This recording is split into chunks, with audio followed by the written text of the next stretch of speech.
इस देश में अलग अलग राज्य हैं, वहां अलग अलग भाषाएं बोली जाती है, लेकिन अगर भाषा नहीं आएगी तो क्या उस राज्य से बाहर कर दिए जाएंगे?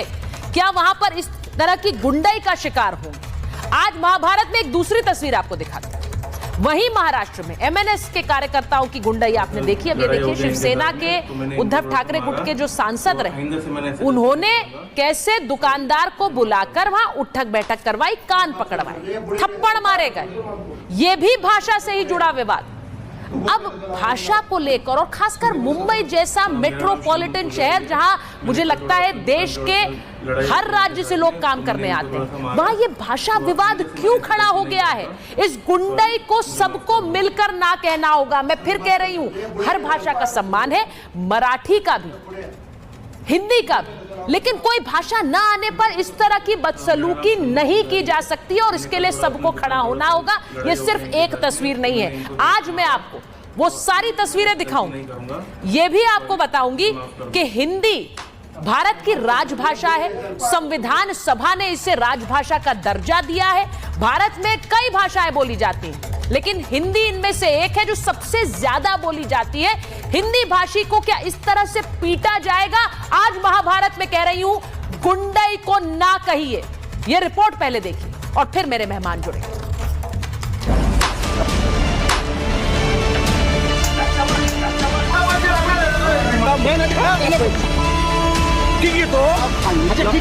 जो हाथ हिंदुओं के ऊपर उठ रहे हैं, वो हाथ इसके आगे जरूर कांपेंगे।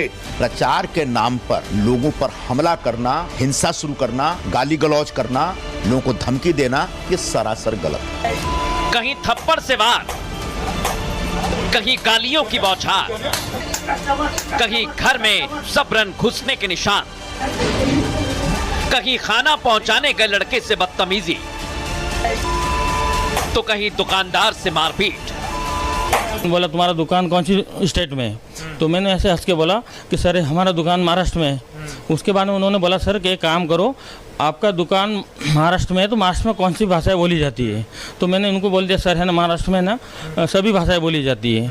तो उन्होंने ऐसे इतना ही सुन के, उनके ऐसे मेरे चारों तरफ खड़े थे, तो एक साइड से एक बंदा आता है लाल शर्ट वाला, और उसके बाद थोड़ा सा 2-3 मारता है कान पे। उसके बाद में इधर से 2-3 आते हैं और इधर से मारने लगते हैं, और ऐसा 3-4 बंदे मेरे को अचानक है ना थोड़ा सा मारने लग जाते हैं। ये सभी तस्वीरें महाराष्ट्र के हैं, लेकिन इन तस्वीरों के पीछे की वजह क्या है? तो विवाद की जड़ है मराठी बनाम हिंदी भाषा।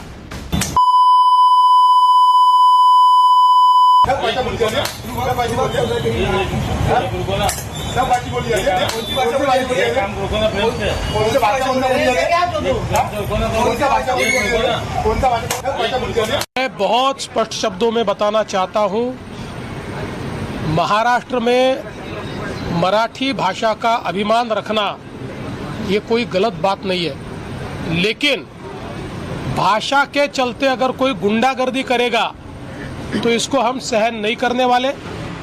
इसी पूरे विवाद के मुख्य किरदार हैं ठाकरे ब्रदर्स। राज ठाकरे की राजनीति मराठी मानुस पर टिकी हुई है, इसलिए अब एमएनएस के कार्यकर्ता गुंडागर्दी पर उतर आए हैं।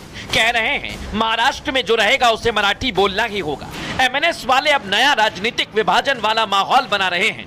मैंने कल थोड़ा अपने दुकान पे थोड़ा सा लड़ाई हो गया इनके साथ में, तो मैंने इनको थोड़ा सा मारा। तो आइंदा से मैंने ऐसे गलती नहीं करूँगा, सॉरी, मुझे माफ़ कर दो।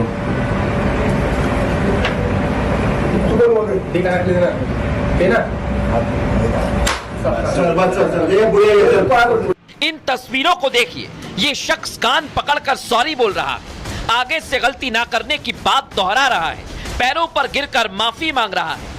लेकिन दूसरा शख्स इन सब के बाद भी बौखलाया था कि सीधे माफ करने की बजाय पहले थप्पड़ जड़ता है और फिर माफ करने की बात कहता है। ये सारा ड्रामा उद्धव ठाकरे के सांसद राजन विचारे के सामने उन्हीं के ऑफिस में हुआ।